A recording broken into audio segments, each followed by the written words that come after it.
Pasukan Rusia jatuh bergelimpangan di tanah setelah pasukan Ukraina lemparkan sebuah granat.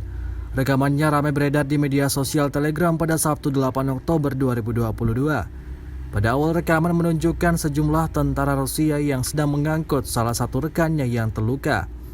Di tengah perjalanan mereka tiba-tiba dikagetkan dengan granat yang meluncur tepat di area posisi mereka berjalan. Akibatnya, semua tentara tersebut seketika terkapar di tanah. Terlihat mereka memegangi kakinya yang terkena dampak dari serangan granat tersebut. Tentara yang diangkut karena terluka tersebut juga ikut jatuh ke tanah. Namun di sisi lain, tampak salah satu tentara Rusia yang berada di garis paling depan berhasil menyelamatkan diri dan segera kabur.